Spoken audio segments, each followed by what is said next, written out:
읽어주는 교과 첫째 날 7월 25일 일요일 내가 너희를 쉬게 하리라. 예수께서 수고하고 무거운 짐진 자들아 다 내게로 오라. 내가 너희를 쉬게 하리라 라고 말씀하시는 마태복음 11장 20에서 28절을 읽어보라. 어떤 상황에서 이 말씀을 하셨는가? 예수님께서는 어떻게 이러한 쉼을 우리에게 주시는가? 예수님께서는 아무런 맥락 없이 이런 말씀을 주지 않으셨다. 예수님께서 하신 말씀을 제대로 이해하기 위해서는 그 말씀이 주어진 상황을 먼저 이해해야 한다. 그렇게 하지 않으면 예수님의 말씀을 오해하게 된다. 마태복음 11장은 마태가 기록한 복음서의 전환점이 된다. 예수님께서는 갈릴리 지역의 주요 도시들을 맹렬히 비난하셨는데 그것은 복음서에서 발견하게 되는 가장 가혹한 말씀이다. 예수님께서는 돌려 말씀하지 않으시고 문제가 되는 것을 정확히 꼬집어서 말씀하신다. 예수님께서는 잘못된 사람들과 어울리셨다. 죄를 사하는 권능을 가지고 계신다는 예수님의 말씀은 많은 종교 지도자들을 불쾌하게 했다. 예수님께서는 그런 사람들을 향해 매우 강한 정죄의 말씀을 하셨다. 심지어 그들을 당시 그 어느 곳보다도 악한 곳으로 알려져 있는 소돔에 비유하셨다. 내가 너희에게 이르노니 심판날에 소돔 땅이 너보다 견디기 쉬우리라 하시니라. 마태복음 11장 24절.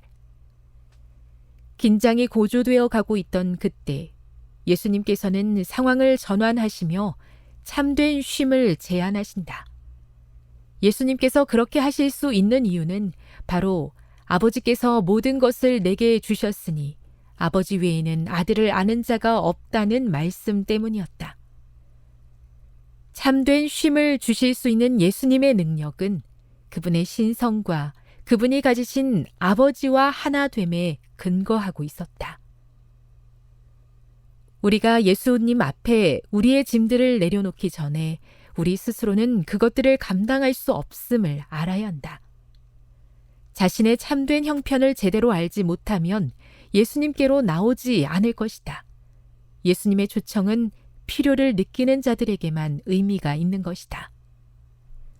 마태복음 11장 28절에 기록된 오라는 말씀은 헬라어에서 명령형으로 기록되어 있다. 오라는 예수님의 말씀은 선택사항이 아니다. 오라는 말씀은 참된 쉼을 찾기 위한 전제 조건이다. 오라는 자기 삶을 스스로 좌지우지하려는 의지를 내려놓는다는 의미이다. 우리는 하나님께서 예수님 안에서 우리를 위해 하시는 일들과 우리 스스로 구원을 이룰 수 없음에 관하여 이야기하기를 좋아한다. 이것들은 모두 사실이다. 하지만 결국 이 모든 일이 이루어지기 위해서는 우리가 우리 스스로의 결심을 통해 예수님 앞으로 나와 그분 앞에 다 내려놓기로 선택해야 한다.